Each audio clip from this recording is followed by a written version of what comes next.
As I walked into the newsroom this morning, Tara was already here. And she said, did you see what's going on with Jussie Smollett? Or as the great Dave Chappelle says, Jussies Smollett. So I walked in. She said, there's video you've got to see. Yeah, so take it away, Tara. He was having an utter meltdown. And, of course, we all know that Jussies Smollett is most well known for his antics buying a Subway sandwich at 2 a.m., which is already immediately questionable, and then being hunted down. Blizzard. Yes, in a blizzard at like 2 a.m. in Chicago, and was hunted down by 2 Trump supporter MAGA hat wearing fools who actually happen to be Nigerian brothers. Yeah, all those black Trump supporters. Yeah, the black Nigerian Trump supporters who just walk around with rope at 2 in the morning in a blizzard. You're already risking it anywhere in America wearing a Trump hat, pretty much. So to be in Chicago at 2 a.m. wearing it, just kind of sets off the alarm bells in your head. Well, anyways, it all came to light that Jussie kind of played out this whole thing and orchestrated this LGBT anti-black hate crime. And the media was in a frenzy. And of course, Joe Biden and Kamala Harris hop on immediately. And Kamala Harris even said, like, Jussie is one of the best people I've ever met, and this was a modern-day lynching. And then it turns out that Jussie Smollett is going to be sentenced to be with his attacker, a.k.a. himself. And so... Well, I'd not thought of it like that. That's good. So, hey, I'm a little bit... He's going to beat the mess out of himself in prison.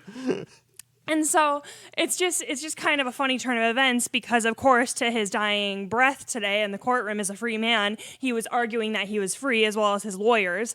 And while he was being sentenced, to about 5 months in jail, has to pay a bunch of fines. And then even when he's on parole, he's still getting special treatment. And the judge is allowing him to travel to New York and LA to allow him to be this little star that he once was before he ruined his career.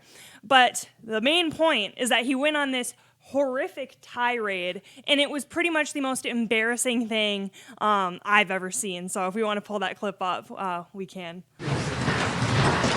I am not suicidal. Stop laughing at our facts. I am not suicidal, and I am innocent. I could have said that I was guilty a long time.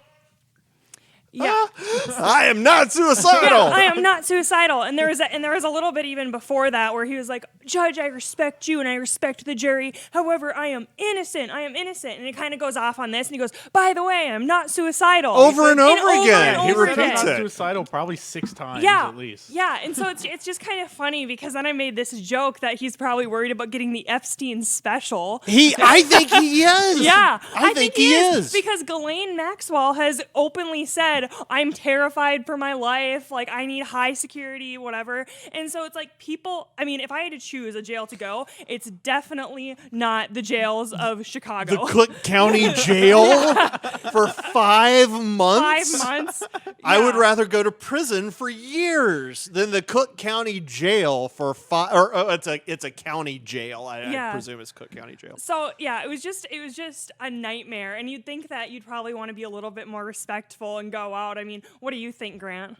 Well, honestly, to me, I feel like he clearly embarrassed himself. I mean, if he thinks that he's going to make any friends, if he's going to, win people over with this sort of behavior, he's just not. He looks ridiculous.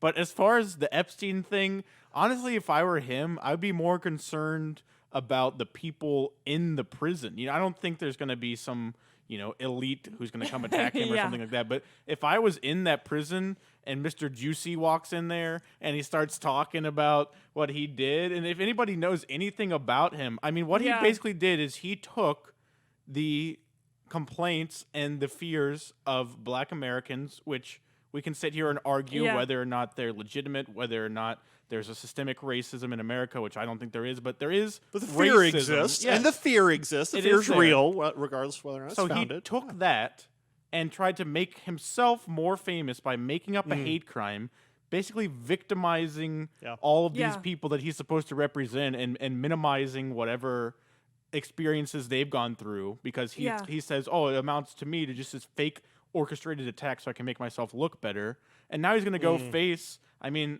I would presume there are probably a good amount of minorities in the county prison in Chicago, and now he's going to go have to face them. And if I were them, I would be angry at him because he has taken advantage of them and their fears, trying to make himself look good, and now he looks ridiculous.